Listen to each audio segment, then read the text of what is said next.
Pansamantalang sinuspindi ni DPWH Secretary Vince Dizon ang pagsusuot ng uniform ng mga opisyal at empleyado ng ahensya.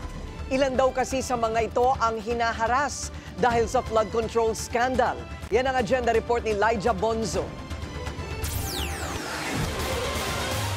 Sa gitna ng flood control scandal, paalala ni Secretary Vince Dizon na hindi lahat ng mga manggagawa ng DPWH ay sangkot sa issue. Matapos yan nang maglabas sila ng memorandum na sinususpende muna ang pagsusuot ng uniforme ng mga opisyal at empleyado.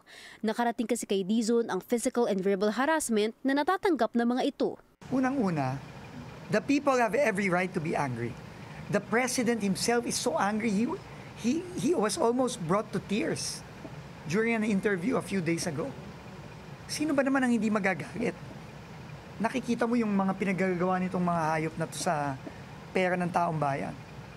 Masakit, pero ulitin ko, marami dito sa DPWH, higit na nakararami, hindi ganito.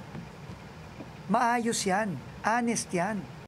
Ayon kay Dizon, nanggaling ang panukalang ito mula mismo sa unyon ng DPWH. Aminado ang kalihim na na-overwhelm sila sa dami ng kabi-kabilang anomalya. At humihiling ako ng tulong sa taong bayan. No? I-channel po natin ang galit natin para hulihin pa ang mga ito. Hanapin niyo po sila. Padagan niyo po sa amin. Ani Dizon, titiyakin nila na mapakinggan ang lahat ng hinain ng taong bayan at masingil ang mga may pananagutan. Para sa agenda, Elijah Bonzo, Billionaire News Channel. Manatiling nakatutok sa Billionaire News Channel. Sumubaybay sa aming social media accounts at mag-subscribe sa aming YouTube channel para sa mga bago at eksklusibong balita.